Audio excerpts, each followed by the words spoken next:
bungled this.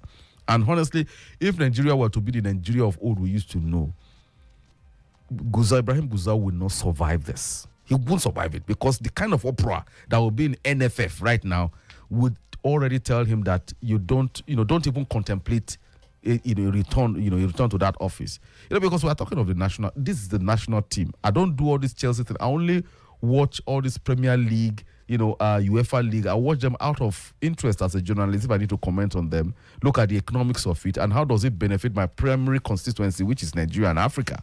So that is the way I see things, So, but the Super Eagles is the only brand that Nigeria has, both on the level of business and level of national pride that a lot of people aspire to. So if you now have an NFF making an ass of itself, I'm sorry to use that word, and there is nobody calling them to order.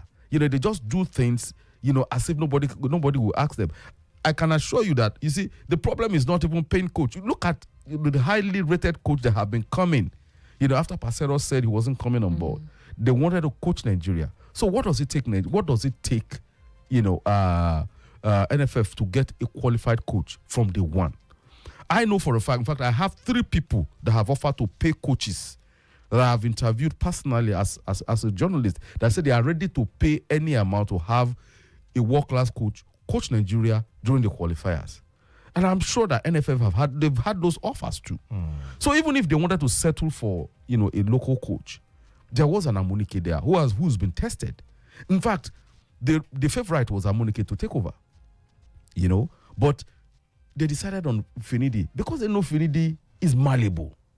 You understand? I told you, Finidi, I'm not saying he's not a good coach, but his temperament does not suit the Super Eagles. You need somebody with the heart of a lion like Stephen Keshi. That's the kind of person that can handle Super Eagles, that can handle that kind of pressure, So that is the thing. So, it's much an as avoidable, calamity. Let me just put it that way. The qualifiers will resume in October, and of course, we just hope that time we'll be able to scale through this. I don't see. We've started again. This arithmetic. I'm not an arithmetic journalist when it comes to sports. It's all part of it. We should start preparing for the next World Cup qualifiers. Just imagine the disgrace. 9 that is lost for Africa, and Nigeria couldn't make one. Well, it's not. Let's not conclude yet. We just might scale through. We're just on the thread right now. It's not gonna happen. Why can't we face the reality for once? Do you think it will not be fair? It will not be fair to other countries who have put in a lot. South Africa, Benin Republic. In fact, I would even be more comfortable if Benin Republic qualifies for the first time and go to World Cup. So are you playing out the Super Eagles, beating Lesotho and winning the rest of the qualifying games? Did you see Nigeria beating Lesotho? The first match, what happened? We played draw with Lesotho. Benin Republic here wired them 4-0. It's football. They say anything can happen. I played football at some point, even at an amateur level, but not to this level of mediocrity. Okay. Come on. Well, it is a national conversation, and of course, it does deserve all of them, the emotional reactions that we have for it. But again, I'd just like you to just water it down. When you say you don't watch the Premier League, you say hold on, I watch. Nicholas, I'm going somewhere. To say all of this Chelsea thing, I think that's a very big European club. I think you should mention Manchester United, not. Don't get me started. Manchester United, no. Let's just leave it like that. It's okay. Alrighty, it was a good way to start off the show this morning, and of course, it was a draw 1-1 against the South Africa's national team Bafana. A lot of Nigerians were really, really disappointed, but again, hope some are still there. It hangs in the balance anyways on thread. We just hope that things will get better, and then we can move past all of this. Again, the question that comes to mind is, if Nigeria does qualify for the World Cup, is this a quality that we're taking to the World Cup, Nicholas? See, look, these players are good. See, I've never been, that you must come from Chelsea or that other club you were talking about. Okay. I don't want to mention, or Real Madrid and rest. You don't have to be from those clubs to make it big in the World Cup, because it's about 11-11, and when they are on that pitch, they are equal. Very. And I know we have abundant talents. It's just that the grits that I know of, that the average Nigerian Super Eagles player used to have in those days is no longer there. So that is just it. But I think, yes, by and large, if there's proper training, these guys can really perform, Well, just before we go again, because you mentioned the South African teams, most of the players coming from the local leagues, Mamelodi Sundowns, yeah, you see them, Kaizer Chiefs, Kaizer Chiefs, yeah. some of those are local leagues and their local teams. You see the Egyptian national team as well too, come from most of the local Moroccan team. You have now look at the Nigerian, the Nigerian Super Eagles, the MPFL, and all of these things, because I see that I was at the stadium yesterday. I think I told you I would be at the stadium yesterday, and I saw, raw talents, young Nigerians play football, and in my head I was like, wow. I wish I was just standing here as a scout, probably just pick a few of these players and all, but I saw good display of football yesterday from young Nigerians. You see, what happens to the culture of picking some of these guys from the local leagues? I remember a couple of them from Julius Berger. This particular team also in Lagos at the time. Stationary stores, But you see, the thing is the quality of the MPFL has deteriorated badly. You see, it's so bad that look, if you are a coach and you are brought in, most MPFL players cannot interpret a strategy on field of play. Oh. Yes, because they are already conditioned. Most of them, in fact, I don't think we have any player that is less than 30 years in that MPFL. If they come with any age that is below 30 years, that figure is suspect. In fact, most talent hunters and scouts don't go to MPFL to pick players these days. They go to NLO or NNL. That is where the abundant talent, the kind of talents you have there, it's mind-blowing. Except for a very few clubs like El Kanemi, where you have a coach, Ali Zubair, who is keen about getting young people. And I think he has this idea from here. He brings an intellectual bent to his coaching. When I spoke to him once, he told me that, look, it is easier to have the younger ones because they can interpret your strategy. You can still bend them. But in the case of they are already conditioned. They are already set in their ways. You understand? So there are very few teams that you can really call up young talents. You understand? In the MPFL. But at the NLO level, yes, you have them. Yes, they are in abundance. Yeah. All right. Let's move from that to another story this morning. We are going to the National Assembly this morning. We returned to the National Assembly again. Yesterday we were with them for a very long time, discussing the statement from the Speaker of the House of Representatives. Now it's the Senate leadership again this time around, and it has to do with the suspended Kogi Senator Natasha Akpoti-Uduaghan. Well. Okay. All right. Well, we have the PDP directing Senator Natasha Akpoti-Uduaghan, that's representing the Kogi Central, to prepare for her return to the Senate following the expiration of her 6-month suspension. Apparently, the Senate is refusing her return to it, and pardon me. Debo Ologunagba criticized the decision of the clerk of the National Assembly to prevent her resumption, describing it as an attempt by the Senate leadership under Godswill Akpabio to deny the people of Kogi Central proper representation, calling it a calculated move by the ruling All Progressives Congress to weaken democratic representation in the upper chamber. You see, let us. I don't. You see, I don't know how else to describe this, but you see, that is what you have seen displayed by the National Assembly is the utter contempt, an arm of government has for the average Nigerian. Now, we are talking of a constituency representation. We are talking of millions of people being represented at the National Assembly, having a voice, having an ear, having an eye in how laws are made in their country for them. And you have those people sitting there and saying that, no, we won't allow you until the appeal, because there is an appeal. Does that appeal has to do with whether it is 6 months that you should serve or 3 months? That one is already dispensed with, because there has been a court ruling that, suspending her for 6 months is out of it, because you'll be denying the constituency. The court is clear. So what they are appealing are other, parts that I can't remember right now. So you see, the moment, you see, this tells you how, it is so easy to weaponize an institution to punish somebody that just feels that he must have his own say in Nigeria. That is a practical demonstration of what it's like. The extent to which you can use an institution, a mass institution, be it police, be it EFCC, be it just to victimize an average person, you have a difference. Is that what the situation is tilting towards now? That is what it has been from day one. I've been clear about it.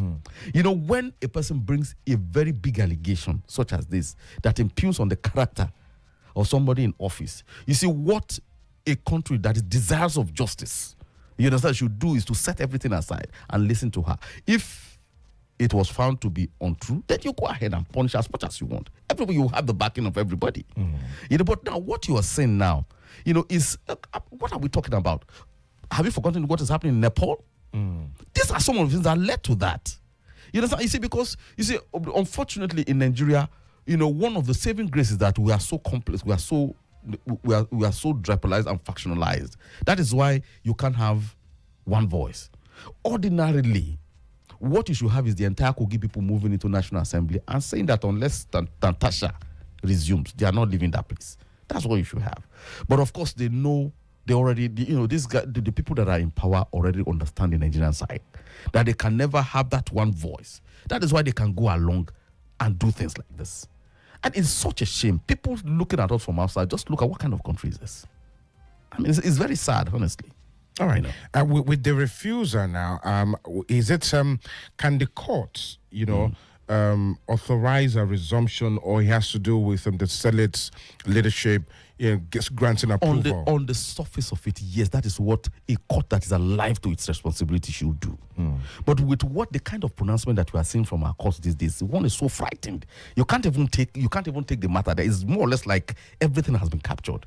You know, even the other court ruling that advised, that seemingly advised, you know, that when ostensibly, you know, as it were, advised the assembly that you can't, you know, advise in their opinion that blah, blah, blah, and things like that. That is not the kind of language that I am used to hearing or reading from eminent jurists in the past. I've been in this job for close to 27 years. You know, I have covered the courts. I have seen court documents. I have seen rulings where judges are authoritative. But that ruling, it's a shadow of what used to be Nigerian courts, what we used to hear from Nigerian courts. So, ordinarily, what a court should do, if they go to, that is, if this thing is brought before a court, is to summarily condemn, not only, you know, order her reinstatement, but also condemning the leadership of National Assembly, of the Senate, for trying to stop her from doing her, you know, legislative duties. I mean, this is... All right, constitutionally and legally, what becomes the fate of the constituents that she represents? Well, you see, it's just like we have said. You know, she's been... They are denying her of coming to the scene. So, invariably, the people in that constituency have been denied of the right, you know, to have a person representing them. That is what it is. So, if they have any issues to push that has to do with legislation now, that is their representative. You know, the alternative is that... you know, maybe colleagues can decide to speak to an issue that affects, you know, that constituency. Okay. Yeah, they can on speak her behalf. Well, on her behalf. Okay. They can't speak on the floor. You understand? You know, because those people within that constituency are Kogi people and they are Nigerians. You understand? So essentially, those lawmakers are there to represent Nigerians. You understand? So it is only when the Kogi state, senator is in place, then you can say, if you speak from, if you are a senator from another constituency and you don't seem to have a locus standi, you know, because it is not your constituency. You know, especially when the Kogi person decides to say, no, that's not the issue. I'm from there.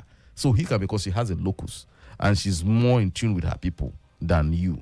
So, but in this instance, you could have, but if it's not paracetamol, then it's not paracetamol. You know, you cannot speak, you know, for people that you don't know. Okay. That is the issue. That is the conundrum that, you know, that the Kogi people have right now. Because how much longer is this going to get dragged out for? And in the event where she's really not allowed back, what now happens? You see, in Nigeria, anything can happen. You know, if you are to be a place where institutions are strong, we can easily tell you that that the court will rule and the Senate will abide by it. But in Nigeria, especially under Akpabio, anything can happen. In fact, this can drag on till the end of the tenure. Let's take this call. Hello, good morning. Hello, good morning. How's that call? Please do also try to connect back. 0807 777 9927. Again, 0807 777 9927. All right, let's move to another news story real quick. This is concerning the borrowing trend that we're talking about yesterday. The Labour Party has urged Senate President Godswill Akpabio and House of Representatives Speaker Tajuddin Abbas to reject President Tinubu's borrowing request, and still citing the concerns that we were talking about over Nigerians' mourning debt profile and fiscal instability. Is that something that could, that they could do? You see, let's still continue with that trend of saying... Before you answer, okay. Let's see if this call. Hello. Hello, good morning. Okay. Please go ahead. Was it not sometimes last week that this same federal government said that they have met their, a revenue drive target and there is no need for borrowing money anymore? So why are we talking about borrowing again? You see, these are some of the things we keep on talking about. When you have, inconsistencies, you have a lot of, how am I going to put it? It doesn't bring, it doesn't allow for people to trust whatever comes from federal government. Now, Labour Party has made a legitimate challenge in this instance, asking the both leaders of the National Assembly to deny the president of those requests. You understand? And I fully align with it. Now, it's not as if I am against borrowing, but why I'm talking of productive borrowing. That is what I'm always in support of.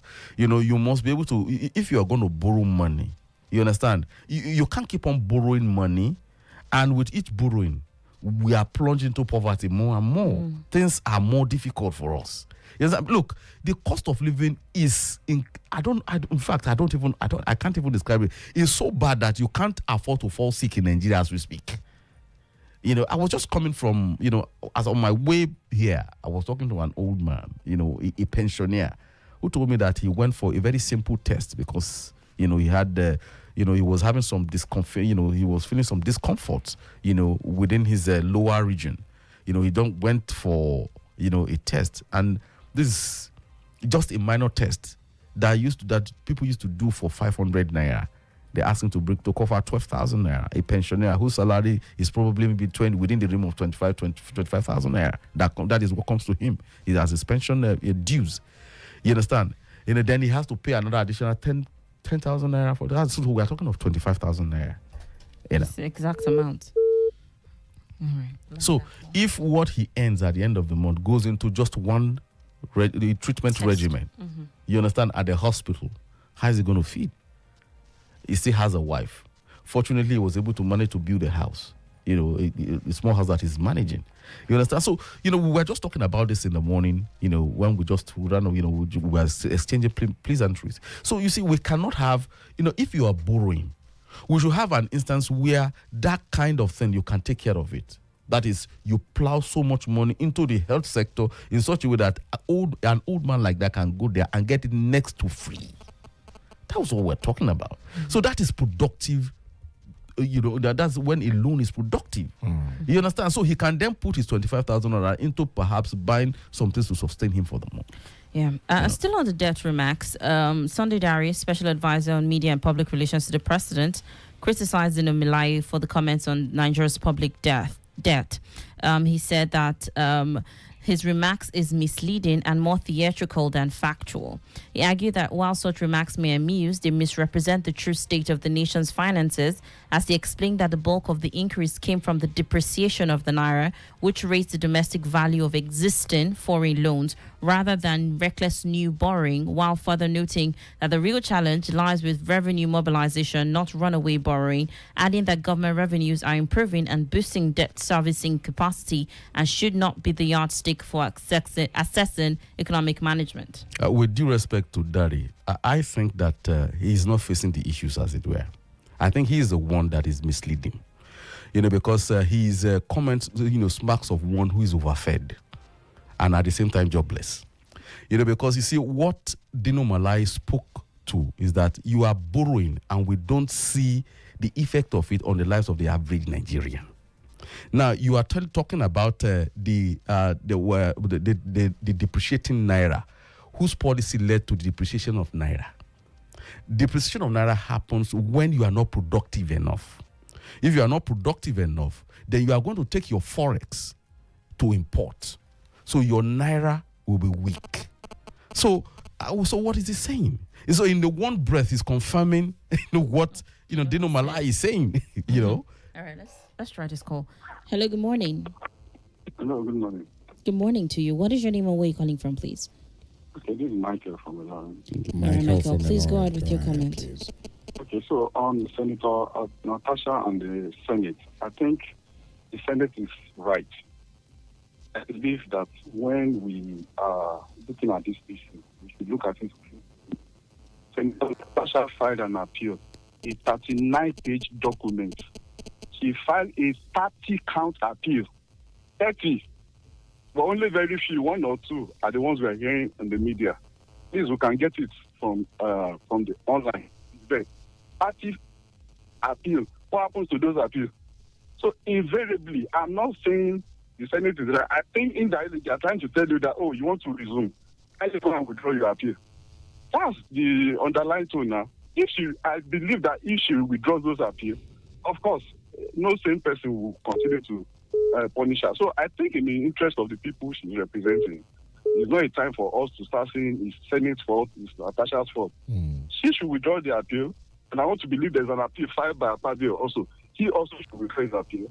Why we allow people dogs to lie? Why they go internally to solve anything that they have to do, provide evidence where they need before those allegations, then we move on from there. Thank you.